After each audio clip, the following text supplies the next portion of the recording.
ओम शांति।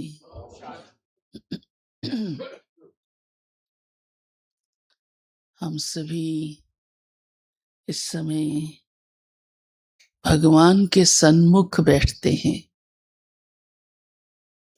यह हमारा सबसे बड़ा सौभाग्य है,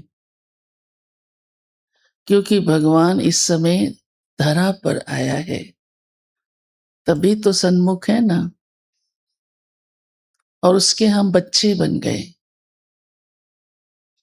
तो बच्चा पिता के सामने बैठता है तो ऑटोमेटिकली उसे नशा होता है कि मैं इसका वारिस हूं। आज बाबा ने हम बच्चों को उसी नशे का एहसास कराया है कि तुम बच्चे विश्व के मालिक बनने वाले बाप के सन्मुख बैठे हो। और बाप को भी खुशी होती है, मेरे वारिस मेरे सामने है। दुनिया में देखो वारिस के लिए क्या क्या करते रहते हैं, कितना कुछ करते रहते हैं। भगवान ने हमें कितना सहज रीति से और इतना खुद जो सारी सृष्टि का मालिक है, हमें अपना बना के अपनी ही रची हुई दुनिया का मालिक बनाता है।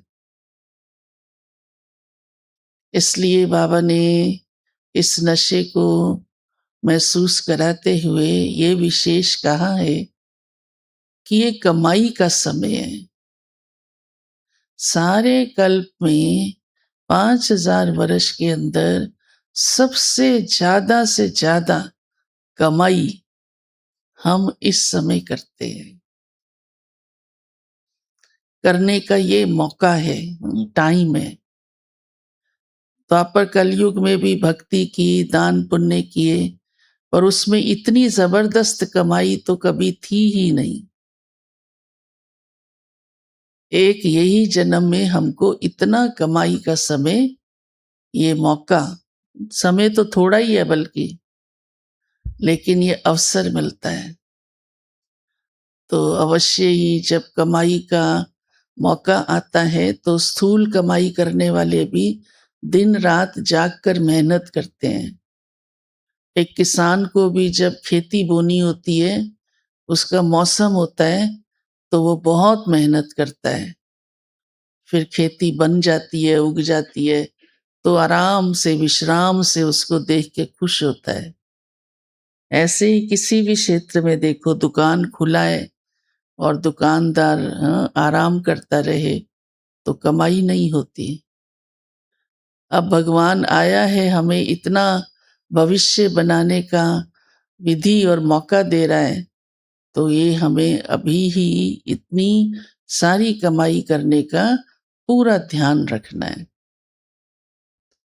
और आज विशेष बाबा ने कर्मों की गुह्य गति की का भी राज सुनाया है, क्योंकि कर्मों की गति भगवान हमको सुनाता है। किस कर्म का क्या फल है, मना श्रेष्ठ कर्म के फल क्या होते हैं, सुकर्म का फल और विकर्म का फल क्या होता है। पर बाबा कहते जब ये जान लिया, जिन्होंने ये बात समझ ली, वो कौन सा पुरुषार्थ, कौन सा ध्यान अवश्य रखेंगे।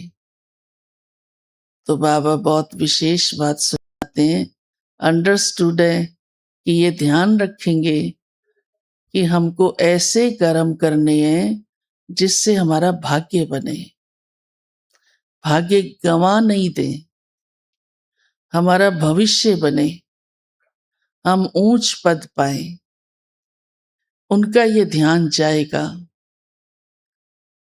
क्योंकि समझ लिया कि भगवान ने कर्म अकर्म विकर्म की गति सुना दी है और हमें पिछले किए हुए कर्मों का भी खाता क्लियर करना है।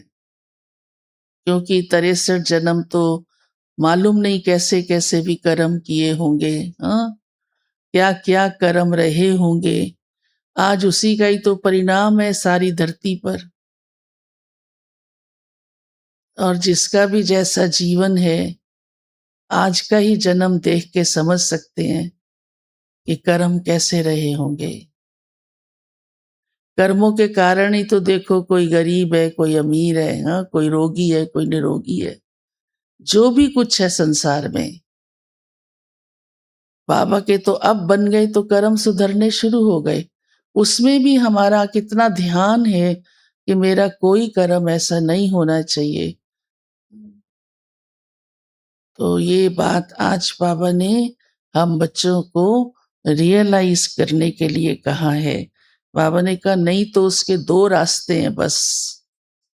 अगर ध्यान नहीं दिया कर्मों पर तो एक तो अंत में सजाएं भोगनी पड़ेंगी, और दूसरा जो जन्म होगा वो ऊंचा नहीं होगा, साधारण होगा। तो आज बाबा विशेष, हाँ, इतने राज की बात जो हमें पहले से ही समझाई हुई है, उसका अभी हमको क्या ध्यान रखना है वो खास बताया है।